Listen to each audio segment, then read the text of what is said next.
ang basihan niyang mga sinabi ni Congressman Erice yung ruling ng Supreme Court doon sa impeachment case na idinulog laban kay Vice President Sara Duterte. Kasi doon klarado na kumpleto dapat ang ihahaing, may evidence, hindi ka yung naghahanap ka ng evidence in the process of the impeachment, kumpleto yung annexes, at yaan ay ibibigay doon sa taong ini-impeach para makasagot, para kumpleto, hindi fishing expedition. Hindi ko pa na lubusang nababasa yung 15 page, nakita ko lang yung unang apat na naghahanap nga ako ng evidence, kasi yung number 1 niya tungkol dun sa rendition na ginawa kay Presidente Duterte, doon na lamang sa record ng Foreign Affairs Committee ni Senator Amy Marcos, ang kapal na ng dokumento doon. So doon pa lang, doon sa unang charge ng complaint, talagang may kulang. Opo, pero sa tingin niyo po, ito kasing 5 na kanyang pinagbasehan sa paghahain po ng impeachment. Like kagaya na nabanggit niyo po, na yung respondent daw, which is PBBM, ay ipinag-utos at pinayagan ng kidnapping at surrender kay dating Pangulong Rodrigo Roa Duterte. Pangalawa, yung sinasabing drug addict daw ang Pangulo at naapektuhan nito ang kanyang judgment at leadership. Pangatlo, yung bigo daw na pag-veto sa mga unprogrammed appropriations at iba pang mga unconstitutional na mga provisions sa GAB o General Appropriations Bill noong 2023, 2024 at 2025 maging sa 2026. At sinasabi niya na nakabenepisyo din naman sa kickback mula sa mga budget insertion ang Pangulo at mula sa Ghost Flood Control Projects. At ito pong paglikha ng ICI na sinasabi niya, at naniniwala siya na ano lang ito, pangdepensa para doon sa mga korap na mga kaalyado. Kumbaga, itong mga bagay na ito, kumbaga legit itong mga questions na ito, pero nakikita nyo po na parang malabnaw ang kanya pong reasoning. Kasi sinasabi daw, nagbabase lang sa news article sa Prof. Malu. Oo, Admar, legit yung issues. In fact, parang hinimay nung nagplano niyan, ano yung issues na talagang matitindi ang pagkakadikit sa Pangulo.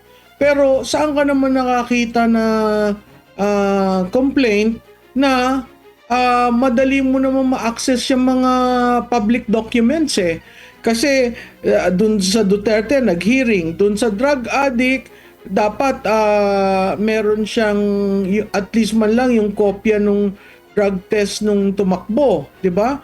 Yung veto ng GAB mula 23 at sinama yung 26, wala kang nakikitang specific, no? Ano yung dapat binito? Yung kickback, hindi pinakikita saan nanggaling ang kickback, ano ang porsyento, yung ICI, the documents, the paper trail is so huge that to file a 15-pager impeachment case does not do justice to the 5 issues that has been identified, 5 charges, no? So ako ay sumasang-ayon dun sa mga nagsasalita ngayong ganitong kaaga na sa form at substance talagang malabnaw yung pagkaka-file at halatang-halata mong minadali. Although ginamit talaga yung mga issues na tinatapon sa presidente para lang siya ang mauna, no?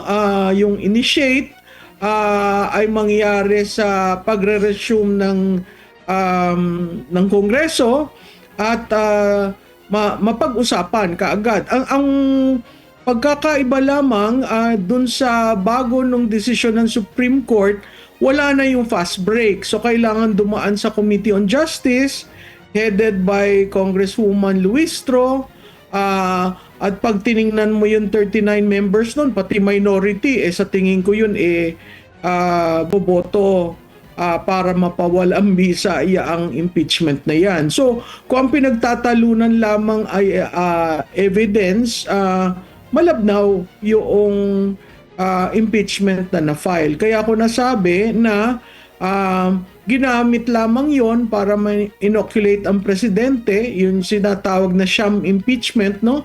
Para lang ma-inoculate nung 1-year ban.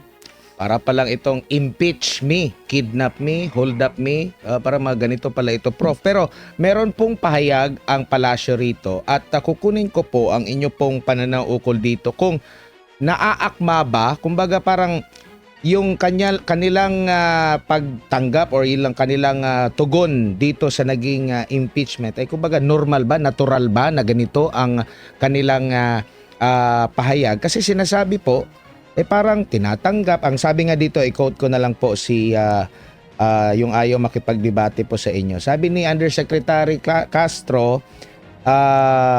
sabi niya rito na kung ano man po ang nandyan at naihain ng impeachment complaint, igagalang po yan at dapat lamang po sana lahat po tayo, pati po mga miyembro ng House of Representatives, ay gumalang sa konstitusyon, due process at proseso. Itong ganitong pagsagot sa ganito kalalim na mga issue po, kumbaga nagtutugma ba siya? Parang hindi nababahala, parang okay lang. So kaya nakukonclude ng ilan sa ating mga kababayan na parang impeach me siguro yan. Well, alam mo naman si BFF ko no? May problema siya talaga sa pag-intindi ng mga bagay-bagay. So, itong kanyang mga sinabi, dapat siguro ikabahala kasi sa kasaysayan ng presidential politics, no? Wala pang na-impeach na presidente. Merong na-impeach sa House, si Presidente Estrada, pero nag-collapse naman yun sa Senado. Si President Gloria Macapagal Arroyo, 3 beses inattempt mag-impeach, no? Pero hindi yun nakapasa sa House of Representatives.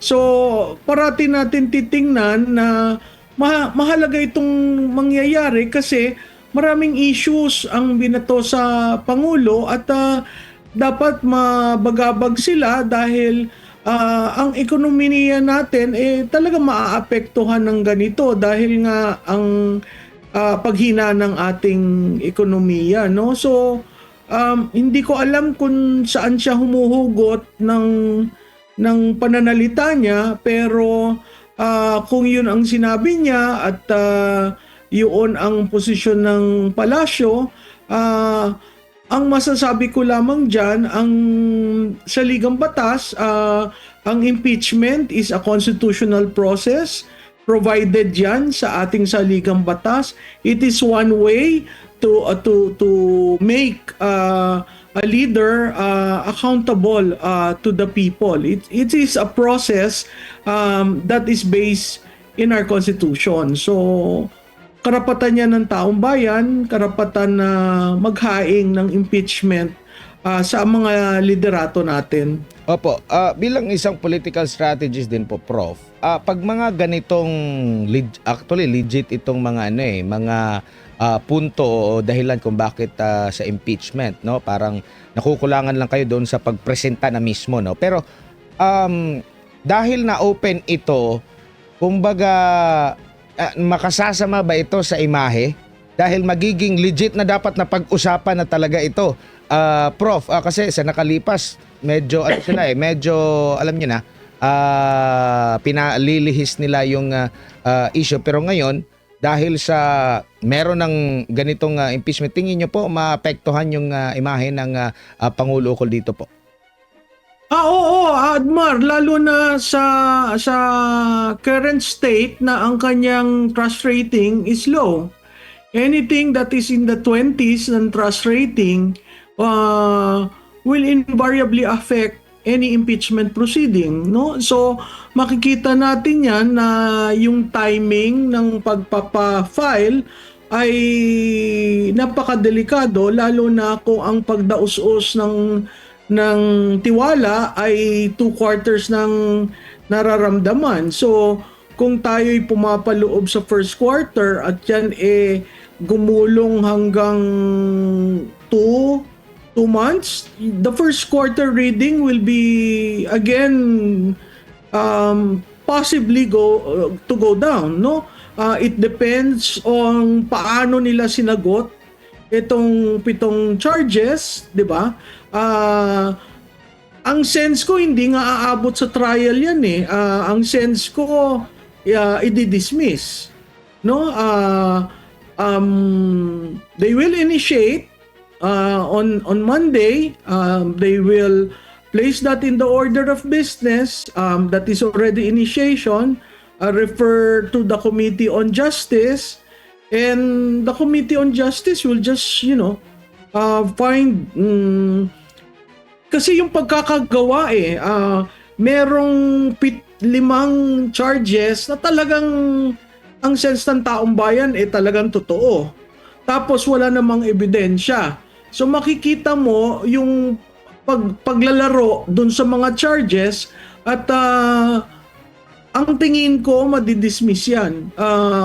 Ang tingin ko kahit anong impeachment laban sa Pangulo ay madidismiss sa House of Representatives. Tinanong po si Yusek Castro, kaugnay nga po dito sa naging pahayag ni Congressman Pulong Duterte na sinigundahan yung nabanggit nga ni Congressman Erice nga abogado raw ni First Lady ang nasa likod nitong impeachment laban kay President Bongbong Marcos Jr. At ang sinasabi niya rito, ini-explain na hindi raw nagtatanim ng ebidensya ang administrasyon, ang Pangulo. Sabi pa niya rito, hindi tayo sangkot sa anumang pagplanta ng ebidensya katulad ng ginawa ng kanyang ama. Sila lang po yata ang sanay sa ganoon. Matatandaan natin na nasampahan pa ng libelo itong si Yusek Castro. Sa tingin niyo po, ano pong masasabi niyo rito po na hinaratangan pa na mahilig daw magtanim ng ebidensya ang dating presidente, tapos nabanggit pa niya, sila lang po, so marami na, sila lang po yata ang sanay sa ganoon. Prof. Galing yan kay BFF? Opo, yan po yung nabanggit niya kahapon yata ito na statement. Kasi alam mo nakakatawa abogado siya. Paano niya naiintindihan yung pagtatanim ng evidence unless ginagawa niya at she can readily identify yung tanim ng evidence. But levity aside, no? Whether tinanim yung evidence or not, kailangan sagutin ng Pangulo at whether itong final at endorse ng isang party list representative, kailangang i-prove nila that this is not a sham impeachment.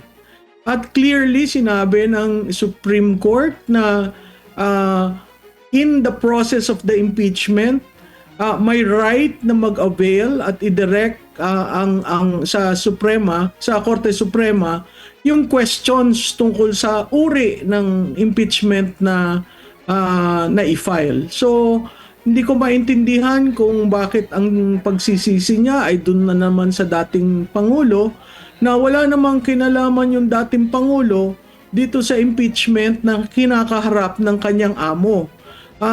Alam mo yung dating Pangulo na andun na sa Netherlands dahil sa kanilang pagpaplano na isurrender siya illegally. So ang tanong ko, kanino kayo natatakot? Bakit natatakot sa anino? Wala dito. Inalis nyo ang dating Pangulo. So hindi ko maintindihan bakit lahat ng blame ibinabato dun sa dating Pangulo. Ang akin lamang, kung hindi siyam na impeachment yan, ituloy natin. At tingnan natin kung saan dadalhin itong impeachment. Kasi may 5 na charges sa complaints nila, naklarado, issue ng taong bayan yan, no? Since sila ang mahilig mag-preempt ng proseso at sila ang gumawa nitong sham impeachment na ito, dilunukin nyo yung ginagawa nyo dahil dito magagalit na naman ang taong bayan. Hindi pa nga tayo tapos dyan sa flood control project at hindi pa natin nalalaman kung ano ang punot dulo niyan. Saan ka naman nakakita na investigasyon ang DBM hindi pinagsasalita? Ha? Ang DBM ang pinanggalingan ng money trail. Ang DPWH ang pinanggalingan ng paper trail. Ang nakikita lang natin yung papeles na kine-question nila dahil nawala na nga si Yusek Cabral. Hindi natin nakikita yung pondo, no? Kung paano ginawa nila na ang program appropriation ay napondohan galing sa line item. Hindi ba unconstitutional yon? Ang program appropriation walang pondo. Biglang kinuha mo sa ibang mga budget para pondohan yon. Tama ba yon? So hindi ko maintindihan dyan sa BFF ko ba't ang tinitira niya ang dating Pangulo. Maraming issue ang dating Pangulo pero may paraan para pasagutin siya. Ngayon, kayo ang nagpadala sa kanya sa Netherlands. Tapos ngayon, sisi kayo ng sisi doon. Bakit hindi kayo tumayo sa sarili niyong paa para depensahan itong mga issues nila na binabato sa kanila?